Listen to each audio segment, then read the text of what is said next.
Paalala, ang kabanatang ito ay naglalaman ng mga patunay ng pananampalatayang Crusaders of the Divine Church of Christ sa katotohanan. Sa ating paglutas sa mga misteryo sa likod ng salaysay na ito, ihanda niyo ang inyong mga sarili.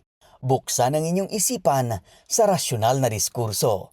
Hayaan niyong ilakbay namin kayo sa mga hawak na patotoo. Ihanda ninyo ang inyong mga sarili dahil panahon na para mapakinggan at bigyang daan ang boses ng krusado.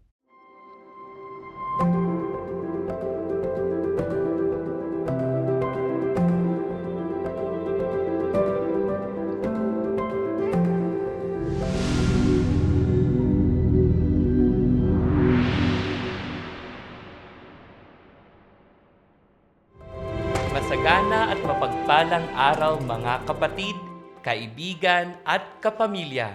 Maligayang pagdating sa ating kauna-unahang episode ng Crusaders Kabataan Podcast. Tara't samahan niyo kami sa isang masayang kwentuhan na puno ng saya, kaalaman at pananampalatayang lumalalim sa bawat paglalakbay natin bilang isang kabataang misyonaryo. Ngayong episode, ating talakayin ang kapanapanabik na National Bible Study and Camporal, isang pambihirang pagkakataon upang magsaya, makilahok, matuto at higit sa lahat, maging instrumento sa pagpapalaganap ng salita ng Diyos, Ama Monsignor Dr. Rufino S. Magliba. Kaya, ihanda ang puso at isipan at samahan niyo kami sa isang makabuluhang talakayan. Taon-taon, inaabangan ng mga kabataan mula sa iba't ibang panig ng Pilipinas at ng mundo ang National Bible Study and Camporal.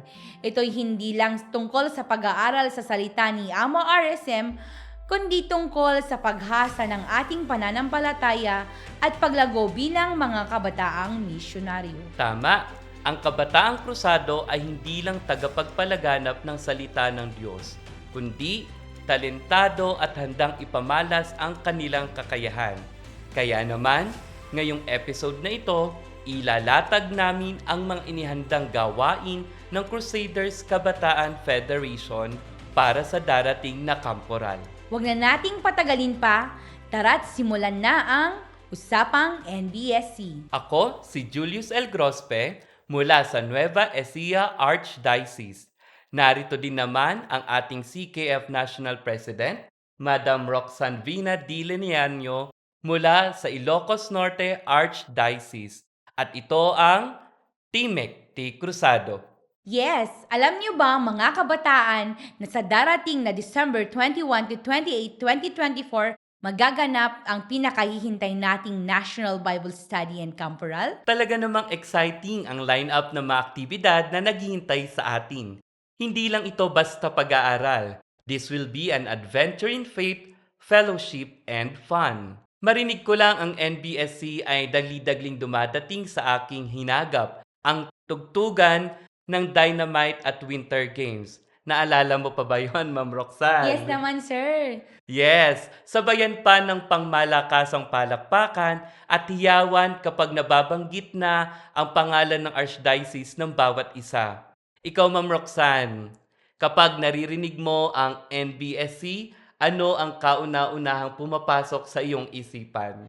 Siyempre, Sir Julius, bukod sa pagbutas ng mga IDs at curfews, at bukod sa nadadagdagan ng aking natutunan sa Bible study, naisip ko rin na makikita kong muli ang mga kaibigan ko at mga kapatiran natin mula sa iba't ibang panig ng kalupaan at maging sa buong mundo. At naiisip ko rin na marami akong makikilalang bagong tao na magiging kaibigan natin, sir. Yes, Madam. At higit lalo no po ang ating mga kabataan na first time na dadalo ng ating National Bible Study. Ma'am Roxanne, ano nga ba ang magiging tema ng ating National Bible Study and Camporal ngayong taon na ito? Sir Julius, ang magiging tema natin this year is learn, understand, accept, do, believe, and share the word of Ama RSM para tayo ay maging kabataang krusado, the voice of truth, the instrument of the Holy Spirit. Yun po, sir.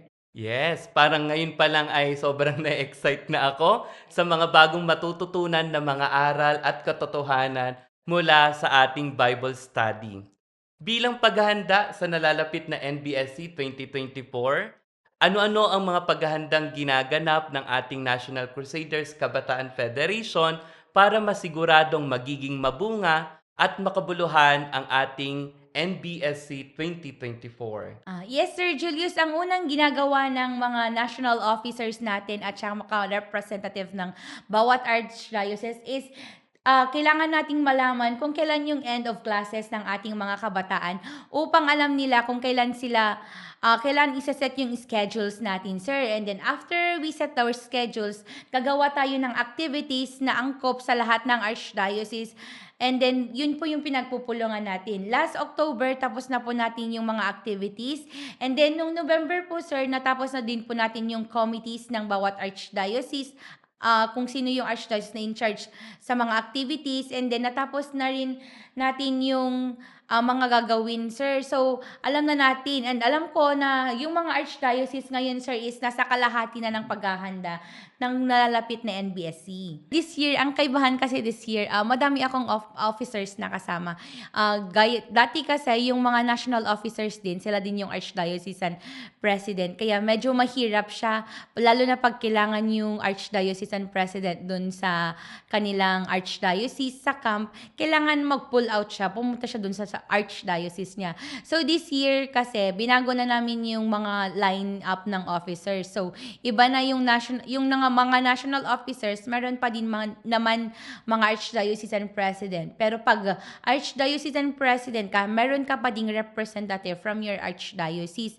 Kaya madami na kaming gumagawa ngayon this year. Madami na kaming tutulong this year. Marami na kaming kasama this year na gagawa ng yung mga activities, magpo-fulfill sa activities. Minsan mahirap talaga. May times kasi during the past National Bible Studies na nagkakasakit ako or umiiyak na lang ako kasi stress na ako, ganun. Pero at the end of the day, iniisip ko na hindi lang naman para sa akin yung National Bible Study or hindi lang for my personal gains din yun. Kasi gains natin lahat na kabataan yun. Pwede kang mapagod, yes. Pwede kang umiyak. Pero at the end of the day, iisipin mo na you're the president. You need to stand up for everyone, for the Crusaders Kabataan Federation. Kasi kung yung president yung unang magi-give up, magiging failure yung mga activities natin. And then, iniisip ko lang din na hindi naman ako naging president dahil ginusto ko. Naging president ako dahil ako yung piniling president. And alam ko na it's just way ni Apo Lakay na parang tawag dito, parang i-challenge ako or ano niyan, kung hanggang saan ba yung kaya kong gawin for him or hanggang saan ba ako. And hindi din na at the end of the activities, nagiging fulfilling siya, hindi mo mararamdaman yung pagod. Magiging fulfilling siya sa'yo kasi tapos na naman yung isang activities and then ready ka na naman ulit for the next activity. Yun siya. Hindi siya nagiging sagabal or ano. Kasi it's all for Apo Lakay naman din yung mga activities natin. Yung activities kasi natin at saka yung position ko bilang the national president, natututo akong i-share yung mga burdens. Kasi dati, sinasarili ko lang siya. Gusto ko, kung kaya ko, gagawin ko na. Pero this time, alam ko na hindi ako nag-iisa. I have my officers. Andito yung ibang kabataan na gustong matuto. So, learning process siya, learning process siya na meron kang kasangga, meron kang katulong. Tapos, hindi ka nag-iisa. Kasi hindi lang naman ikaw yung gustong mag-sacrifice for Apo Lakay. Meron ka ding mga kasama. So, nagiging nagiging light yung activity, yung mga gawain. Basta magtiwala ka sa sarili mo, magtiwala ka sa officers mo, and then wag mong kakalimutan na humingi ng guidance kay Apo Lakay. Kasi hindi naman matatapos yung mga activities kung wala yung guidance ni Apo Lakay. So, i-dedicate mo lang din lahat para sa kanya. Yes, ma'am. Noong nakaraang taon ay nagkaroon po tayo ng ball games na kung saan ay nakita natin na aktibo talagang nakilahok ang lahat ng mga archdiocese. Ngayong taon po ba, madam, ay magkakaroon po ba tayong muli ng ball games? Sigurado po ako na ito po yung pinakahihintay na announcement ng ating mga kabataan ngayon. Yes po, Sir Julius. Sad to say po, this year, wala po tayong ball games. Kasi ngayong year na po ito na ibabalik po natin yung dati nating mga activities, and then magkakaroon tayo ng Festival of Talents this year po, sir. Yun po yung bagong activities natin this year.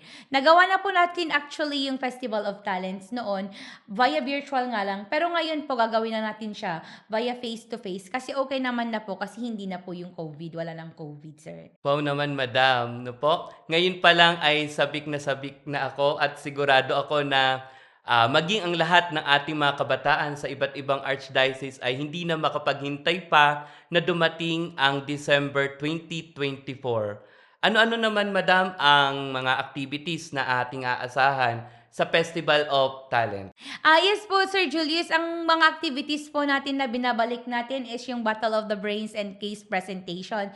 Lagi po natin itong ginagawa before COVID po, and then na-stop siya. Then last year po, wala po tayong Battle of the Brains and case presentation. So we decided na this year, meron na ulit tayong Battle of the Brains and case presentation. Sa Battle of the Brains po, sir, magkakaroon po ang bawat archdiocese ng 3 participants. And then ang magiging scope po ng Battle of the Brains is general knowledge and yung NBSC materials po natin this year. While yung case presentation po, same din po sa Battle of the Brains na 3 participants per archdiocese, and ang tema po natin this year is it's either manggagaling sa frequently asked questions na ating tinalakay during our Crusaders Youth Ministry or CYM conference. Kaya inaasahan na mataas ang antas ng pagkakatuto at pagpapaliwanag ng ating mga kalahok sa case presentation, sir. Dahil kung sila ay dumalo sa ating CYM conference at nagikinig online sa session natin, malamang sa malamang na alam nila ang isasagot na doon sa case presentation. Sa akin lang yung experience ko kasi noon nakakakaba siya talaga. Pressure din kasi i-represent mo nga yung archdiocese mo. Parang nakasalalay sa'yo yung archdiocese mo. Pero lagi mong tatandaan na although yung ano man yung mangyari, susuportahan ka pa rin nila, and then i-enjoy mo lang, tapos open-minded ka lang na yung mga tanong, hindi naman lahat alam mo, kaya ka nga din magpa-participate kasi gusto mo pang matuto. Yung mga mistakes mo, yun, pag may kamali ka kasi, nadadagdagan yung kaalaman mo kasi kaysa dun sa wala kang kamali, parang nag-stuck ka na dun sa knowledge.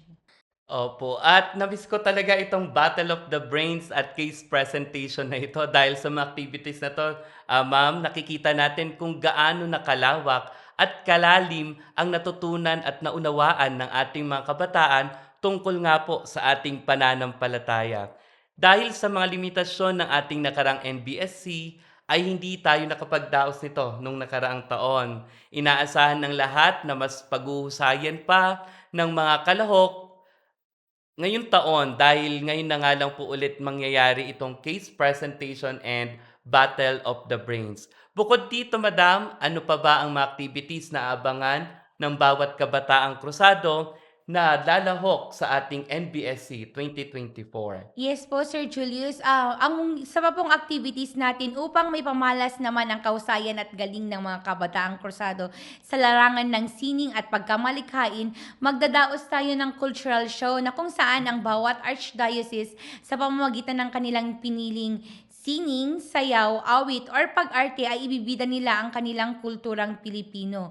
Lalo na ang kulturang likas o katutubo sa kanilang mga lugar o rehiyon. Bukod dito, magkakaroon din tayo ng patimpalak ng Mr. and Miss CKF 2024. Ang ating mga nagagandahan at nagwawapuhang mga kabataan ay ibibida ang kulturang Pinoy at ng kanilang rehiyon sa kanilang mga nagkukulayan, naggagarbuhan at detalyadong mga malikhaing kasuotan, sir. Or yung tinatawag nating creative costume. Yun, talaga nga po, ma'am, no po? May papakita na ng ating mga kabataan ang kanilang husay sa sining at pagkamalikhain, mapapayabong pa ang ating kamalayan sa pagsusulong ng ating makasaysayan at makulay na kulturang Pinoy. Umaasa ang ating buong kongregasyon na ang iba't ibang angking talento at husay na ito ng ating mga kabataan ay kanaliding magagamit ng buong puso at buong kahusayan para sa kapakanan ng ating inang simbahan sa mga susunod na panahon. Tama ka dyan, Sir Julius. Bukod pa dyan, magkakaroon din tayo ng team building at laro ng lahi, kung saan ito naman ay naglalayon na isulong ang tradisyonal nating mga laro. Sa pamamagitan nito ay madedevelop yung pagsasamahan, pagkakaisa, kooperasyon at mga mabuting komunikasyon sa bawat isang sa atin, sir. Ayun, hindi man tayo magsasagawa ng ating ball games ngayong taon na ito, ay mayroon naman kahalintulad na activity para naman sa ating mga kabataan na nalilinya naman sa larang ng sports. Tama, ma'am? Yes po, sir. Yes na yes, sir. At upang turuan naman ang ating mga kabataan sa pagbibigay ng pangunang lunas sa iba't ibang emergency cases, magsasagawa din tayo ng basic life support training and seminar sa tulong po ng medical cluster ng ating Professional and Technically Skilled Crusaders or PTSC. Nilalayon ng gawaing ito na mabigyan ng sapat na kaalaman at pag-unawa ang bawat kabataan sa iba't ibang emergency cases na maaari nating kaharapin. Lalo na ngayon na nagkakaroon tayo ng climate change at kung ano po at dapat nating malaman kung ano yung dapat nating gawin na first aid sa mga sitwasyon na yun, sir, para makasagip tayo ng buhay. Wow na wow na wow naman, madam. Kumpletos Ricados na talaga ang ating National Bible Study and Camporal 2024. Mabubusog na tayo ng mga aral ng ating Panginoong Diyos ay malilinang pa natin ang talino, kahusayan, galing at pagkamalikhain sa iba't ibang larang gaya ng sining at sports at mayroon pa tayong basic life support, training and seminar. Madam, maaari ba na ilahad mo sa lahat ang mga activities natin sa bawat araw ng ating NBSC 2024? Yes po, sir. Sa December 21 po yung arrival and orientation program natin. And then sa December 22 po, after ng High Mass, magkakaroon tayo ng basic life support training and seminar and mag-start na din po yung session 1 natin sa lectures. December 23 and 25 po are lectures and quizzes. Tapos, December 26 po is yung Battle of the Brains, Case Presentation, and Festival of Talents. Yung Festival of Talents po, gaya ng nasabi ko kanina, includes yung cultural show po natin at saka yung Mr. and Miss CKF 2024. And then sa December 27 po is yung examination, laro ng lahi and team building po. And December 28 will be our recognition day, sir. So, kompleto na po ang ating time frame para sa NBSC 2024. Sa kabuuan, ano po ang pinaka-naidudulot ng pagdalo ng isang kabataan sa National Bible Study and Camporal? Yes po, sir. Sa pamamagitan po ng pagdalo ng National Bible Study and Camporal, matututo ang ating mga kabataan ng mataas sa antas ng karunungan at pagkatuto tungkol sa ating pananampalataya. Matututo rin sila na tumayo at panindigan at ipalaganap ang katotohanan, sir. Yung impact ng National Bible Study and Camporal sa kabataan is that kaya nilang panindigan yung kanilang, yung ating pananampalataya. Kaya na lang i-explain pag may nagtanong sa kanila. Hindi na yung gaya ng dati na sa gilid lang tayo pag tinatanong tayo, bakit ganito yung Christmas nyo? Or bakit mayroon kayong double cross? Bakit kayo nagsusot ng pin? Dati-dati kasi nagpapagilid na tayo. Ngayon, alam na natin yung isasagot natin. Kaya na nating sagutin kung ano yung mga katanungan nila through the NBSC. Kasi tinuturoan na tayo ng ating pananampalataya. Tinuturo na sa atin yung mga kasagutan during NBSC. So, pag may nagtanong na sa atin na friends natin or kahit strangers man lang, nasasagot na natin yung mga katanungan nila. Alam na natin na depensahan ang ating pananampalataya. Yung essence ng katotohanan kasi, para kang, yung pag hindi mo alam kasi yung real, para kang yung hanging or hindi mo alam yung gagawin mo, parang nawawala ka, hindi mo alam, hindi ka sure, parang lagi kang nag-aalangan sa lahat ng sasabihin mo. While pag alam mo yung katotohanan kasi, hindi ka na alangan, sure ka na, hindi ka na magda-doubt sa sarili mo, hindi ka na rin magda-doubt sa pananampalataya mo kasi alam mo na nga yung totoo, napag-aralan mo na. So, hindi ka na hanging. Sa tingin ko, lalo na sa mga bagong kabataan or yung mga first timer, at saka yung mga uulit, hindi to waste of time kasi kaya nga sila uulit or kaya nga sila gustong mag-participate na kasi gusto na nilang matuto in a way na gusto nilang matuto with their friends kasi minsan saka lang naman yung mga ibang KB kasi nagpa-participate pag magpa-participate si ganito. So parang gusto yung friendship nila mas mapapalalim pa and then yung friendship nila yung sama-sama sila sa pag-learn nung katotohanan. So parang hindi naman siya waste of time. Aside from nakakakilala ka ng ibang tao, magkakaroon ka ng bagong kaibigan, matututo ka pa and then mag-enjoy ka pa kasi hindi lang naman yung about sa although yung main topic yung main focus ng Bible study is yung pag-aaral ng ating doktrina, magkakaroon ka pa ng kaibigan, mag-enjoy ka pa sa other activities ng ating CKF. Para naman hindi lang siya, parang hindi sa school, hindi lang siya learning, meron ding fun. I think nagiging learning experience sa lahat ng KB kasi no choice sila eh. Mafo-force sila na to talk to other people lalo na pag team building na yung nagugrupo ka kasi nasanay tayo na during NBSC syempre by archdiocese doon ka lang sa archdiocese mo pero during team building and laro ng lahi nagja-jump nami-mix kasi yung mga KBs or during din nung last year yung ginawa namin last year na pinag-mix namin yung magkaka-age so hindi necessary na kasama mo sa aging sa bracket ng aging is yung mga ka-archdiocese mo so nafo-force ka na makipag-usap sa iba and then malalearn mo na makikipag-usap sa iba or parang hindi naman hindi naman hindrance yung pakikipag-usap mo sa iba. Okay lang naman na makipag-usap ka sa iba. Hindi naman yung pag-iisa is not good kasi hindi mo alam kung saan ka pupunta.